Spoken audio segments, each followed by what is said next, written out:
오늘 여러분과 함께 기대와 다른 길, 그러나 가장 필요한 길이라고 하는 제목으로 말씀을 나누려고 합니다.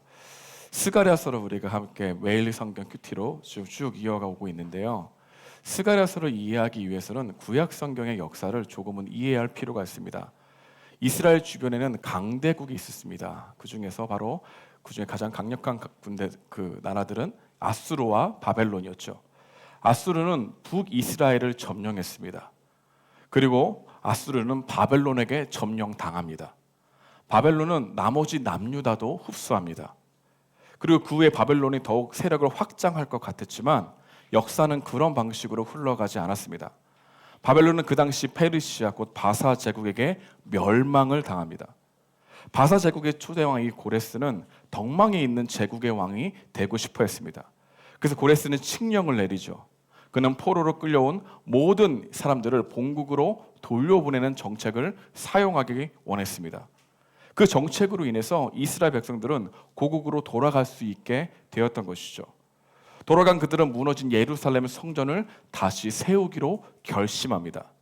성전 재건은 단순한 건물 공사가 아닙니다. 그것은 하나님과의 관계 회복이었고 민족의 정체성을 되찾는 길이었기 때문에 성전 재건을 목표로 그들은 귀환하기로 결정했던 것이죠.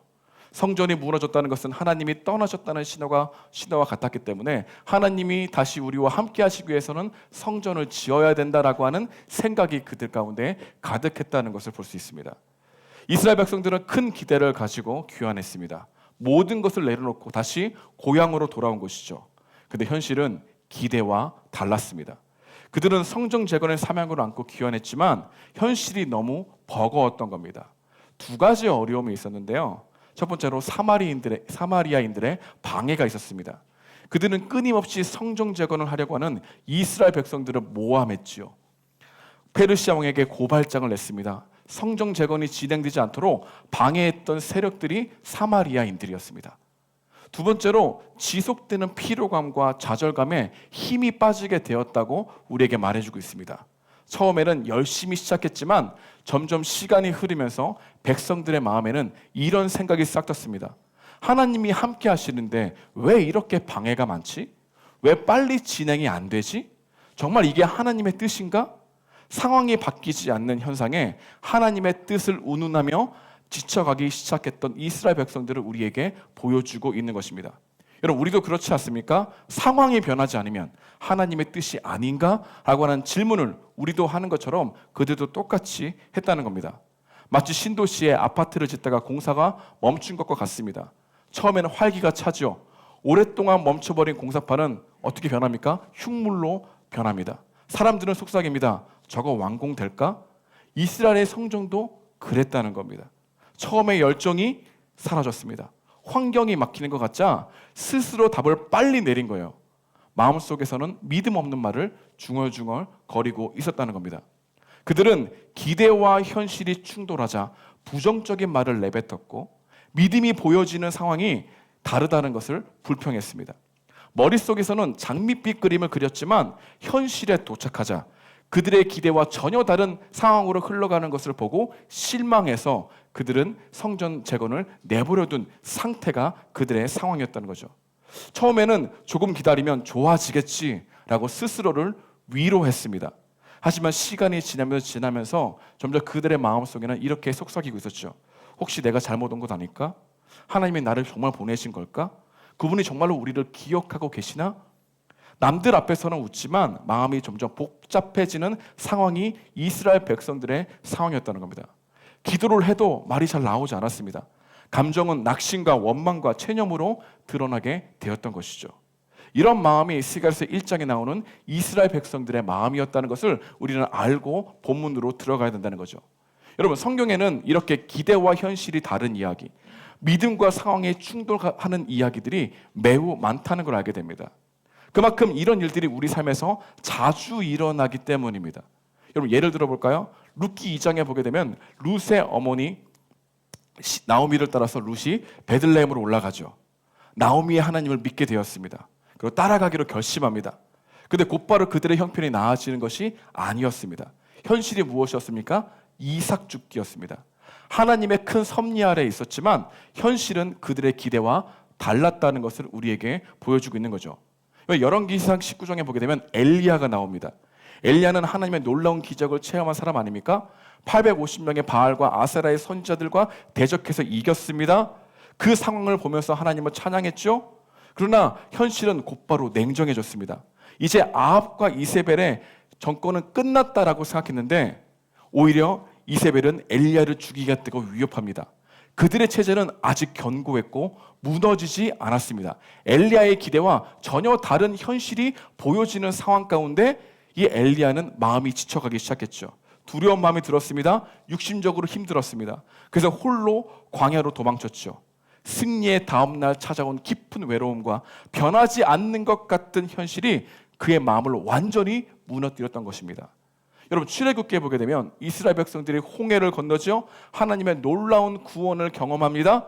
그 직후에 하나님이 인도하시는 길을 따라 광야길을 걸어갔죠. 근데 사흘 동안 물을 먹지 못했습니다. 홍해를 가르신 하나님이라면 우리의 길을 꽃길로 만들어 주겠지라고 하는 생각이 가득했는데 그러나 현실은 목마름과 쓴맛뿐이었다는 겁니다. 그때 어떻게 합니까? 이스라엘 백성들은 하나님을 원망하죠. 기대와 현실이 충돌하는 지점이었다는 겁니다.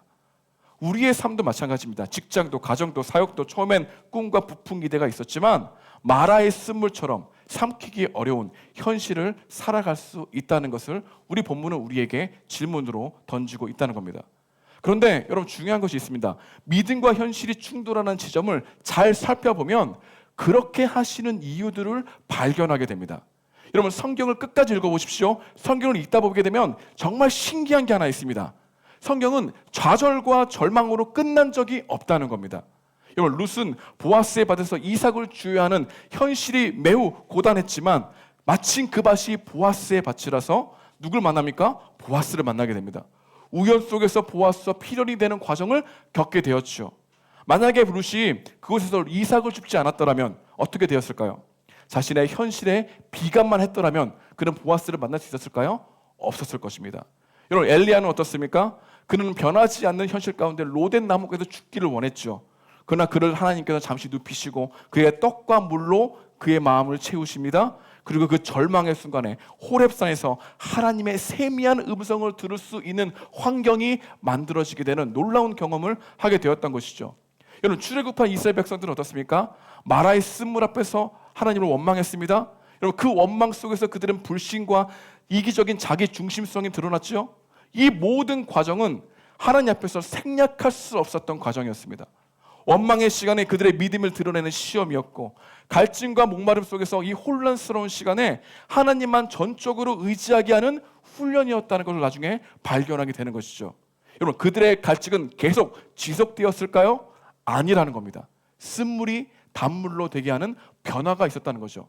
하나님만이 그들의 삶을 새롭게 하신다는 경험을 그들은 하게 되었던 겁니다. 그들의 기대가 무너지는 시간, 그 시간이야말로 하나님이 다시 그들의 믿음을 세우시고 은혜를 맛보게 하는 생략할 수 없는 과정이었다는 것을 깨닫게 되었다는 것은 우리 성경 전체를 통해서 계속 반복적으로 이야기하고 있다는 겁니다. 우리는 이렇게 기대와 현실의 실망 사이에서 두 가지를 배울 수 있습니다. 하나는 하나님의 마음을 알게 됩니다. 여러분, 우리의 현실이 우리의 기대와 다르게 펼쳐졌을 때 우리는 멈춰 서게 되죠. 그때 하나님은 시간이 지나더라도 그 멈추기의 시간을 통해서 하나님의 마음을 알게 하십니다. 그때에는 왜 나에게 이런 일이 일어나는가? 그 상황밖에 보이지 않지만 그 시간을 지내다 보면 하나님이 왜 나에게 이런 일을 허락하셨는지 그 선하신 하나님의 마음을 알게 되는 그런 놀라운 은혜를 우리는 경험하게 된다는 거죠. 또 하나, 기대와 실망 사이에서 우리가 혼란스러워할 때 우리는 그 기다림 속에서 그 멈춰있는 시간을 통해서 하나님이 나를 위한 생략할 수 없는 과정이 있다는 것을 깨닫게 되는 놀라운 일이 있다는 겁니다. 여러분, 오늘 여러분과 함께 이 두 가지를 오늘 본문에서 어떻게 드러나는지 좀 더 살펴보면서 우리에게 주시는 말씀, 하나님 기대와 현실 사이에 충돌하는 지점에서 하나님의 마음을 알게 하시고 또 한 가지, 우리에게 영적으로 성장하기 위해서 생략할 수 없다는 이 과정을 어떻게 스가랴에서 드러나고 있는지 그를 함께 살펴보면서 말씀을 이어가고자 합니다. 먼저 오늘 본문은 우리에게 하나님의 마음을 알려줍니다. 성전 재건을 위해서 먼저 기원했던 이스라엘 백성들은 16년 동안이나 공사를 진행하지 않았습니다. 한번 용기가 꺾이면 어떤 일을 하지 못할 이유를 수백 가지 발견하는 것이 바로 우리 인간이죠. 겉으로 보이기에는 그들은 재정 문제, 인력난, 주변 민족의 지속적인 방해라고 스스로를 위안했습니다. 그래서 마음 가운데 스스로 아직은 아니야, 지금은 무리야, 하나님도 이해하시겠지라고 하는 생각으로 16년을 보냈다는 겁니다. 그런 상황 속에서 하나님은 학계 선지자를 스가랴보다 먼저 2개월 앞서 보냅니다. 그들이 환경을 탔다고 변명을 차질했을 때 하나님은 학계 선지자에게 이런 말씀을 주십니다. 우리 학계 1장 4절인데요. 우리 함께 읽어볼까요? 시작. 이 성전은 황폐하였거늘 너희가 편백한 집에 거주하는 것이 옳으냐. 여기서 판벽한이라고 하는 단어는 아주 화려하고 좋은 집으로 해석할 수 있습니다. 백성들은 주변에 방해가 많습니다. 경제 상황이 안 좋아요. 그래서 성전을 짓지 못한다고 스스로 위안거리로 삼았지만 실제로는 자기 집은 잘만 짓고 있었던 것이죠.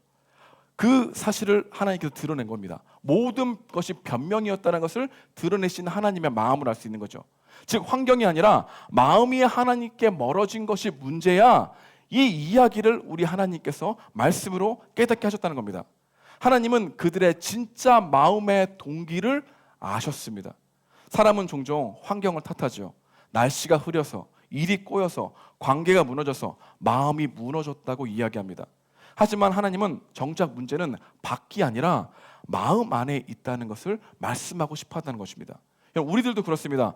요즘 정신이 없다고, 너무나 바쁘다고, 할 일이 너무 많다고, 몸이 안 좋다고, 피곤하다고, 밀린 집안일로 꽉 차 있다고, 여러분 그렇게 피곤해서 기도와 말씀 묵상을 잘 해도 안 들어온다고. 근데 정말 여러분 바빠서 그럴까요? 바빠서 못한 것이 아니라 마음에 멀어져서 못한 것이라고 성경은 우리에게 말하고 있는 겁니다.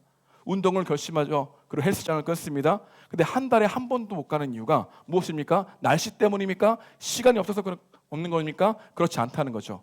사실은 마음이 식은 겁니다. 지금은 무리야. 선선해지면 다시 시작하지.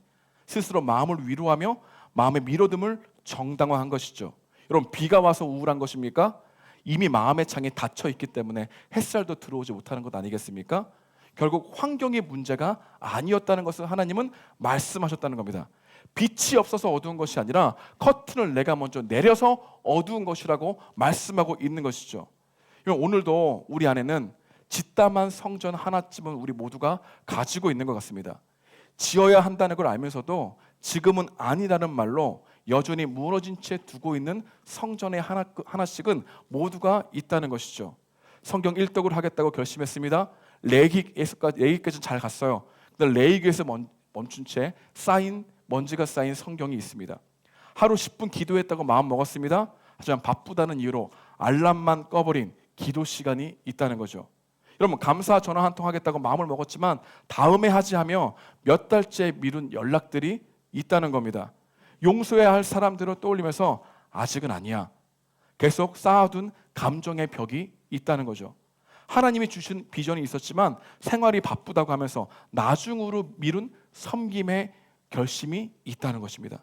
이 외에도 여러분들에게는 아직 다 지어지지 않은, 결심하지 못한, 결심은 했지만 아직 이루지 못한 성전들이 있다는 것을 알게 됩니다.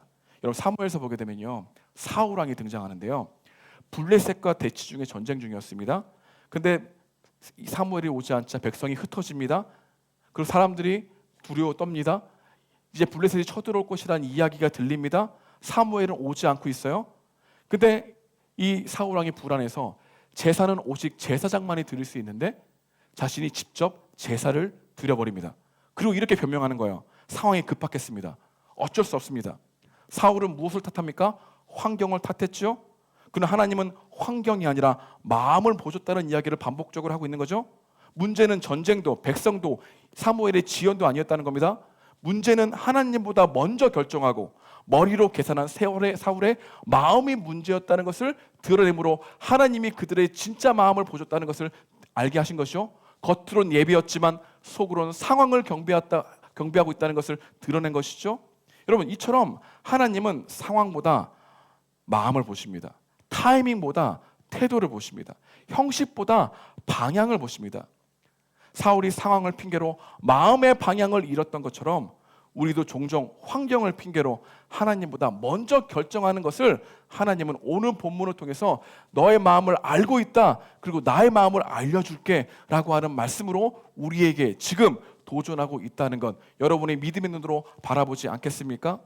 그래서 하나님은 환경을 바꾸시기 전에 먼저 이스라엘의 백성들의 마음을 흔드셨습니다.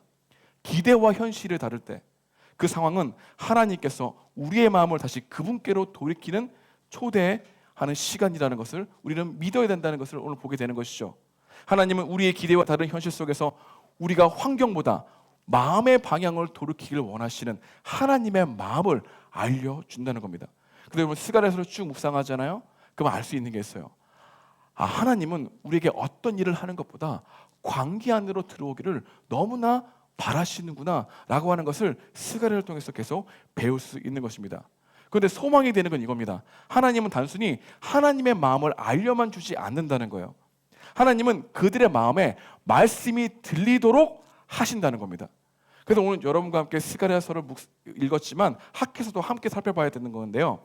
학개서 1장 14절에 이런 말씀이 있습니다. 우리 학개서 1장 14절 함께 읽어보도록 하겠습니다. 시작. 여호와께서 마음과 여호수아의 마음과 남은 모든 백성의 마음을 감동시키심에 그들이 와서 만군의 여호와의 전 공사를 시작하니라. 여러분 하나님은 하나님의 마음만 알려주시는 것이 아니라 하나님의 마음을 따를 수 있는 은혜도 함께 주신다는 것, 이게 우리에게 소망이 된다는 겁니다. 말씀을 통해서 스룹바벨과 여호수아 그리고 남은 모든 백성들이 말씀의 힘을 얻었습니다. 말씀을 통해서 마음을 깨우자 환경이 아니라 마음이 움직였고 멈춘 역사가 다시 시작되었다는 겁니다.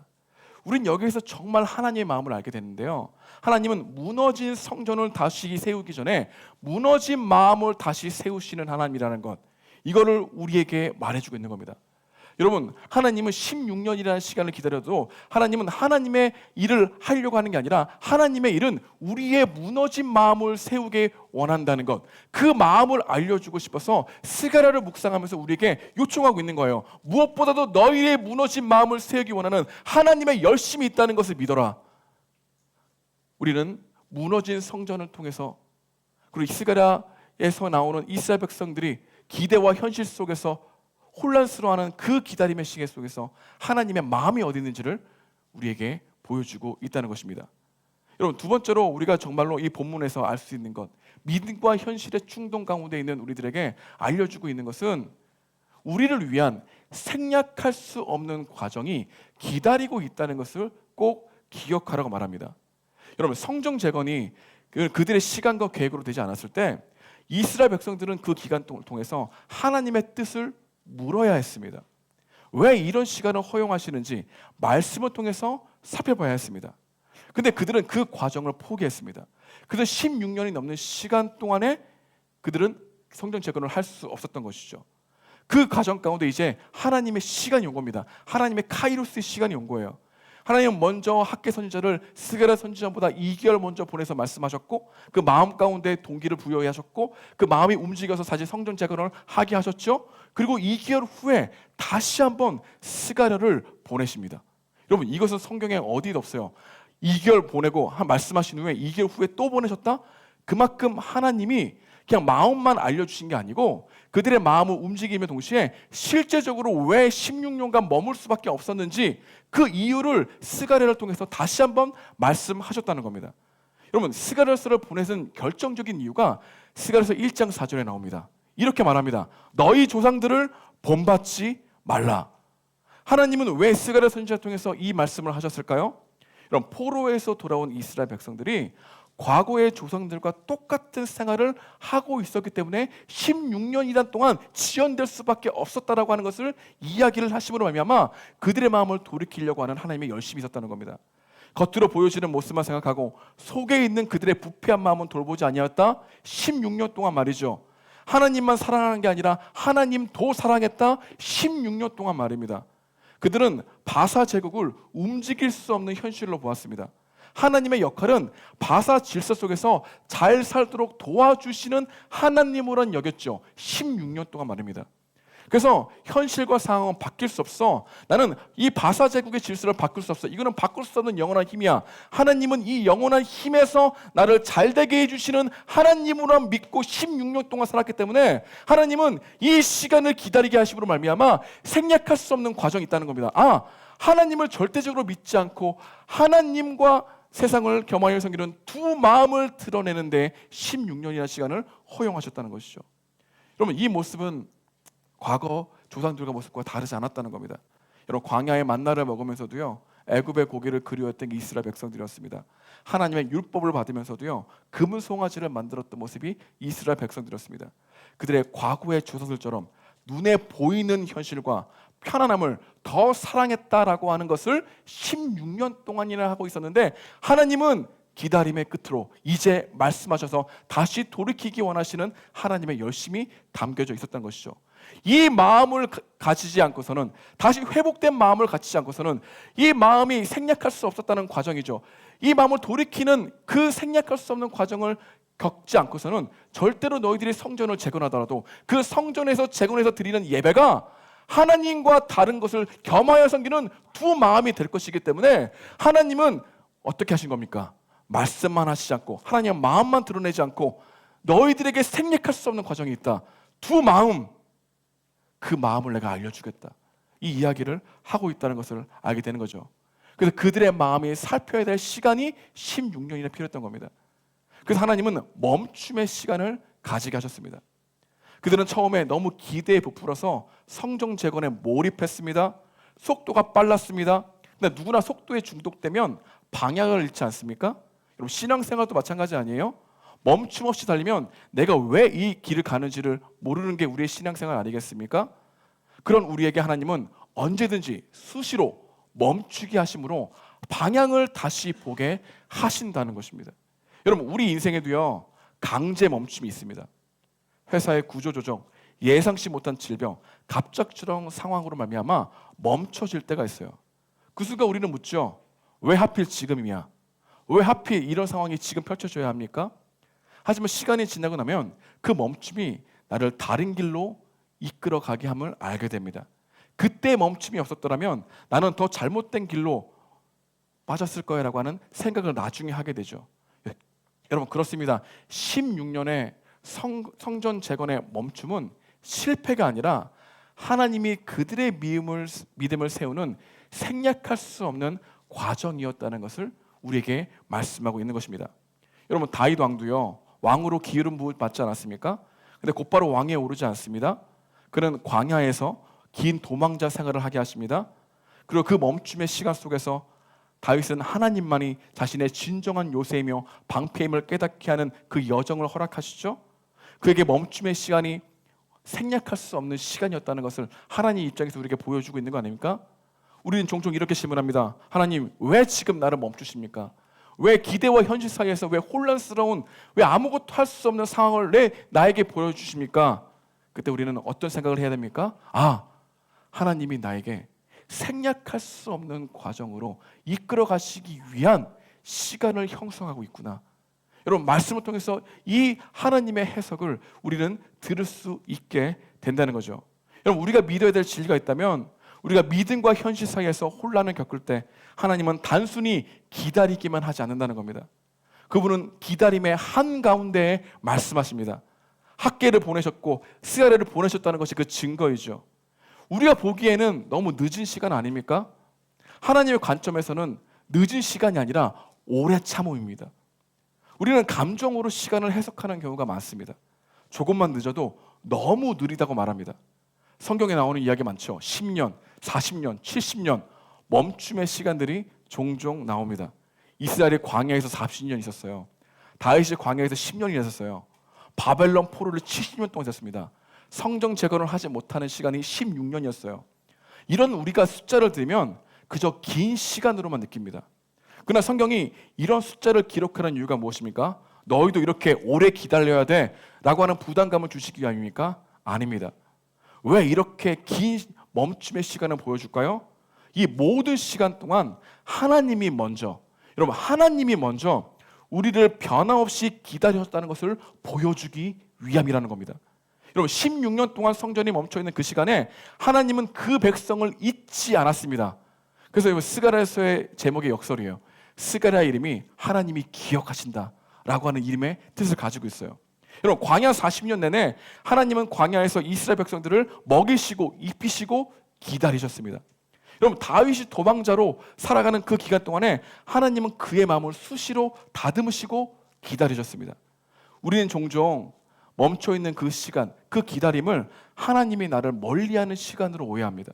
그러나 성경의 기다림은 언제나 하나님이 우리를 놓지 않고 붙드는 시간이라고 해석해 줍니다.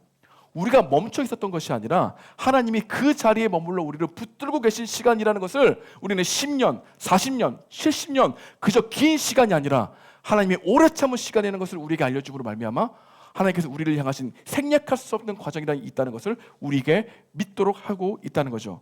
여러분 그러므로 우리는 기대와 현실이 다르게 움직일 때 믿음과 상황이 충돌해서 멈춰있는 순간에 두려워하거나 우리 마음 가운데 부끄러워하지 않아도 된다는 겁니다. 여러분 그 시간은 하나님의 마음을 알려주는 시간이요. 그리고 하나님께서는 생략할 수 없는 믿음을 자라게 하시는 열심이 나에게 주어진 시간이라고 하는 것을 믿고 관점으로 우리가 확실히 믿고 나아간다는 것을 알게 되는 것이죠. 여러분 기대와 현실이 다를 때 좌절한 경험이 있습니까? 여러분 상황이 믿음으로 나아갔는데 내가 원했던 기대로 안 되는 그 상황을 맞이한 경험이 있나요? 그럴 때는 하나님께서 하나님의 마음을 알려주는 시간이 다가오고 있구나. 아, 생략할 수 없는 믿음을 자라기 위한 하나님의 여정이 시작되었구나 라고 하는 믿음의 눈으로 바라보기 원하는 하나님의 마음을 알게 되는 거죠. 그리고 우리는 이 확신을 어떻게 가질 수 있을까요? 우리는 어떻게 기다리면서 더욱더 깊이 하나님께서 이 과정을 기뻐하시는구나, 나를 그 과정으로 이끌어 가셨구나라는 것을 확신할 수 있을까요? 우리 그 대답은 예수님의 십자가 안에 있습니다. 여러분 십자가 앞에 선 제자들을 보십시오. 그들도 우리의 모습과 다르지 않았습니다. 예수님을 따르면서 모든 걸 버렸지만 마지막에 마주한 현실은 채찍질 당하고 조롱당하시고 십자가로 끌려가시는 주님의 뒷모습이었습니다. 그들의 믿음과 상황은 정면으로 충돌했습니다. 구순과 십자가는 그들에게 실패처럼 보였고 모든 꿈이 무너지는 것처럼 보였습니다. 그러나 그 십자가는 하나님께서 우리를 얻기 위해서 단 한 장면도 생략하지 않은 구원의 여정이라는 것을 우리는 알게 되는 거죠. 예수님은 가난한 목수의 아들로 태어나셨습니다. 사랑하는 제자들에게 오해를 받으셨습니다. 가까운 이들에게 버림을 받았죠. 광야의 외로움을 겪으셨습니다. 사람들의 조롱을 받았습니다. 자신과 가장 친밀한 제자들의 배신을 친히 경험해야 했습니다. 오병이어를 통해서 먹고 찬양했던 그들이 군중으로 변하여 십자가에 못 박으라는 소리를 친히 들으셔야 했죠. 예수님은 이 모든 장면을 뛰어넘을 수 있었습니다. 근데 단 하나도 생략하지 않으셨습니다. 그리고 마지막에 무기력하게 십자가에 달리셨죠.